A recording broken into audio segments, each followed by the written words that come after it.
Good, very early morning, guys. It's 2:30 in the morning. And yes, I'm already up. No, I have already gone to bed and got up and everything because I can't sleep.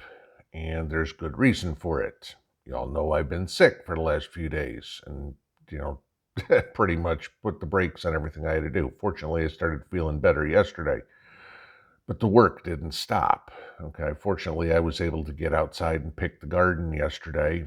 Crap that it needed. I mean, I got 10 pounds of green beans, I think 11 pounds of green beans, 10 pounds of tomatoes, 3 quarts of pickles, cucumbers, peppers, God knows what. I mean, it was insane. I've got to get out and plant my potatoes. I was supposed to have the garden tilled and potatoes going in today, so I've got to till the garden and plant the potatoes today. I've got shelves that have to get built. There's a lot of stuff that needs to get done. And so it's 2:30 in the morning and I can't sleep because my mind is racing going, you gotta do this, you gotta do this, you gotta do this, you gotta do this, you gotta do this. I'm betting a lot of you guys have had those thoughts. All right. So here it is. Yesterday was the end of the first half of the year. Okay. It's July 1st. Got an email yesterday from Steve, and it was really pertinent too. Mrs. P and I had a long conversation about the email. It was talking about people who are half-assing their way through prepping. Oh, I'll get to it. Oh, there's time. Don't worry about it. I'll do it tomorrow. Whatever.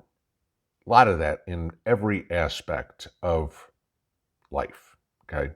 You know, Ben Franklin never put off till tomorrow what you can do today. That mantra has pretty much disappeared from the American vernacular. All right. You know, we used to be respected on the world stage because Americans had a work ethic like no other. The Asians kind of took that title away from us 50 years ago. Okay. Still a lot of people in this country who work their ass off. And I'm not talking about going to a job. I'm talking about going to a job, raising a family, running a household, having a side gig, doing whatever, trying to better their lives and better their children's lives. That may be gone. It may be now you need to bust your ass and have that work ethic to survive. Now, like I said, yesterday was the end of the first half of 2022. Never underestimate Joe's ability to fuck things up. Quote Barack Obama. We've now finished what is inevitably the second quarter in a row of negative GDP, which means congratulations, guys. You woke up this morning. We are officially in a recession. Okay. Not that I have to tell anybody about that. But, you know, as the Atlanta Fed came out yesterday and has revised the second quarter GDP estimates to a negative growth of 1%. Okay. So that means we've got 2 quarters in a row, which means negative growth, or which means recession. Let's take a look at the stock market. All right. The S&P has had closed yesterday with the worst first 6 months of the year since 1970. The Dow, the worst 6 months in my lifetime plus since 1962. Let's go through a few things here. That's worse than the COVID crash. That's worse than the Great Recession crash. That's worse than the 9/11 crash. That's worse than the dot-com crash. That's worse than the early 90s recession crash. That's worse than the Black Monday crash of 1987. That's worse than the Jimmy Carter presidency. That's worse than the 1973-74 crash in the oil crisis. That's worse than Watergate. That's worse than LBJ completely going FUBAR with Vietnam. That's worse than the Kennedy assassination. There's Joe's legacy for the economic part of it, all right? Yeah, we're nowhere near where I think we're going to be, but don't worry, the year's early. Joe's still got 6 more months this year, okay? Don't expect to see anybody that's calling this the bottom of the market's insane. I mean, Bitcoin is down trying to hold on to 19,000 now. Okay. Again, y'all know how much I love Bitcoin, right? That great investment there. That if you bought it bought at the peak, you're down $50,000 now.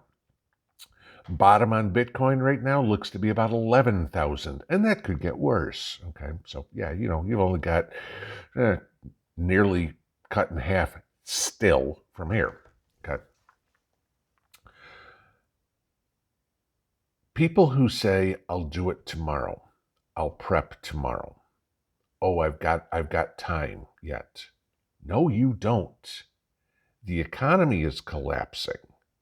The world is on the verge of World War III. I'm not trying to, this is not gloom and doom, fear porn, or anything like that. This is reality, guys. If you don't like reality, go stick your head in the sand, play ostrich, go to your safe space, grab a puppy and some crayons, okay? This is reality. NATO is pushing Russia to go to war. There's no question. We haven't talked about China, Taiwan in months. Do you think China just said, oh, gee, you know what? Because everything else going on in the world, we're not going to worry about it? No. Trust me, that one's still coming. Gee, let's talk about the immigration fiasco. All right? Let's talk about it. The world has gone to hell. Joe Biden is an embarrassment on a national stage when in public, other leaders of the free world are calling him out as a clown. That tells you how far the U.S. has fallen on the world stage. Okay, we are not respected. I don't want to say not feared, okay, because I mean, nobody wants to be feared. I don't think the United States ever wanted to be feared, okay? But the rest of the world has always known that the U.S. is there. The U.S. ain't even there, okay? Militarily, and this hurts to say, okay, big time, we're a shell of what we used to be. Trump tried to rebuild the military, but he couldn't do it. He can't replace personnel and experience.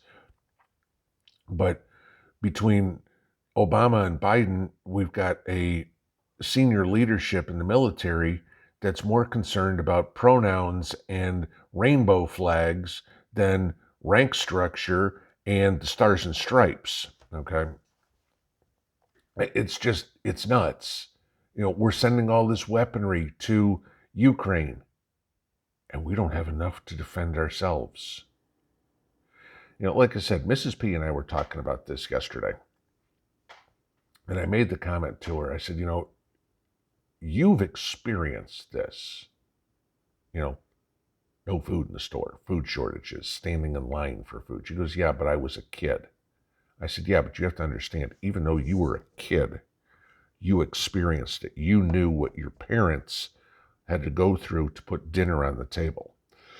The United States, there's pretty much nobody, very, very, very, very few people who are still alive who've experienced that on a national scale. Yes, I understand there's people that poverty and things like that. I'm not saying that. I'm talking about on a national scale. Okay, so I'm talking about like the Depression. Even if you go back to World War II and victory gardens, okay, World War II ended in 1945. It's almost 80 years ago. So anybody that was an adult is 100. So this is what I'm saying, okay? Yes, kids understand, but they're in their 80s. We don't know, guys. There's going to be a day. It could be this afternoon. It could be tomorrow. It could be next week, next month, next year. We don't know. But there is going to be a day when all of a sudden the doors are going to close, the banks are going to shut, and you are going to be told, sorry, What you have now is what you deal with, what you got to survive with. No more money, no more grocery stores, no more Walmart, no more Amazon, no more nothing. What you got is it. You know, and Steve brought up a point in there too, and we've talked about this in the past. We'll use Noah as a perfect example.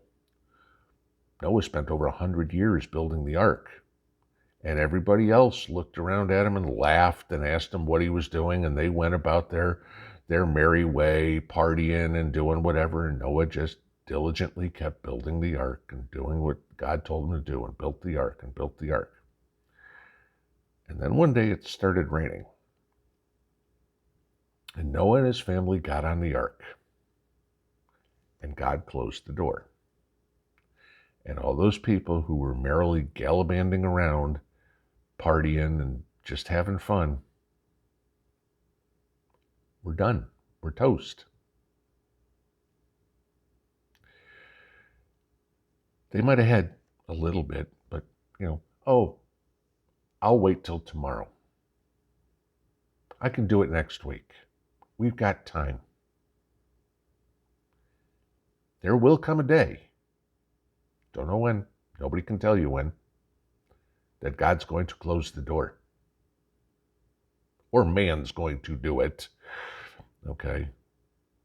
And God's going to look down at us and go, what the hell are you guys doing? But there's going to come a day where you're not going to be able to say, I'll do it tomorrow.